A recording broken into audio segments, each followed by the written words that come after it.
नमस्कार। मांस अंड्यापेक्षा 10 पट ताकद या पदार्थामध्ये असल्याने व्हिडिओ शेवटपर्यंत बघा। तसेच लाईक, शेअर, सबस्क्राईब करा। काजू, बदाम, मांस, अंडे काहीच खायची गरज नाही। फक्त 10 दिवसांमध्ये शरीरात असणारा अशक्तपणा, रक्ताची कमतरता, शुगर, कोलेस्ट्रॉल, बीपीचा प्रॉब्लेम, गुडघेदुखी, डोळ्याचे आजार तर बरे होतीलच, पण चेहऱ्यावर तजेलदार अगदी चमक येईल। आजाराचा धोका कमी होऊन रक्तातील हिमोग्लोबिन लेवल वाढून तुम्हाला येणारी सुस्ती कायमच निघून जाईल। फक्त हे पदार्थ मुठभर सकाळी भिजवून खावेत। याने तुम्हाला चिकन, मच्छी यापेक्षा ही 10 पट ताकद येईल। नंबर 2, या 4 वस्तू आहारात ठेवल्याने सर्व व्हिटॅमिन शरीरास मिळतात। या वस्तू प्रत्येकाच्या घरातच असतात, त्यामुळे कमी स्वस्तात हा उपाय होतो आणि खूप कमी दिवसात रिझल्ट तुम्हाला दिसणार आहे। यामध्ये विशिष्ट प्रकारचे फायबर्स असतात, ज्यामुळे पचन हे सुधारते। शरीरात गॅस आणि पाचन संबंधी जे काय आजार आहेत ते बरे होतात। अंकुरित मूग आपण घेऊन वापरणार आहोत। नंबर 3, मोड आलेले मूग आपण दुसऱ्या पदार्थासोबत खाणार आहोत।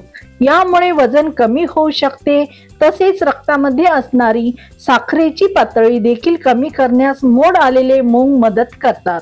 व्हिटॅमिन ए असल्यामुळे तुमच्या डोळ्याच्या संदर्भात आजार कमी आणि डोळ्याचे तेज वाढते। त्यामुळे चांगले कोलेस्ट्रॉल शरीरामध्ये वाढते। नंबर 4, दुसरी वस्तूचे सेवन करणार आहोत ते म्हणजे शेंगदाणे। कदाचित तुम्हाला असे वाटेल की तेलकट पदार्थ आहे आणि शरीरात खूप मोठे प्रॉब्लेम होतात, पण तसे नाही आहे। आपण शेंगदाणे भिजत घालून खाल्ल्यास काजू, बदाम पेक्षाही फायदे मिळवून देतात। यामध्ये प्रथिने, कॅल्शियम, पोटॅशियम, व्हिटॅमिन ई हे भिजवलेल्या शेंगदाण्यामधून शरीराला मिळते। स्नायू मजबूत होऊन हृदयासाठी, मेंदूसाठी प्रचंड फायदेशीर आहे। बदामापेक्षाही चांगले फायदे देतात।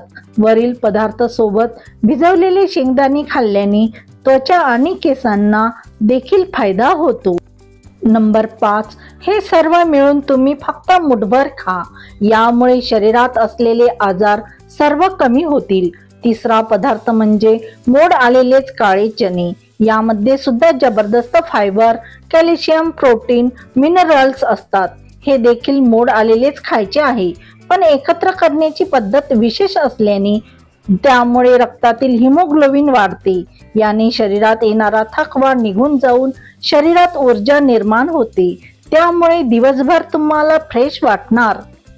नंबर 6, अंकुरित मूग, भिजवलेले शेंगदाणे तसेच मोड आलेले चणे हे एकत्र करून आपण खाऊ शकतो। साधारण 100 ग्रॅम एकत्र आपण खायचे आहे। त्यासाठी एकत्र भिजवले तरीही चालेल, फक्त याला मोड यायला हवेत। याला आपण उसळ म्हणून सुद्धा खाऊ शकतो।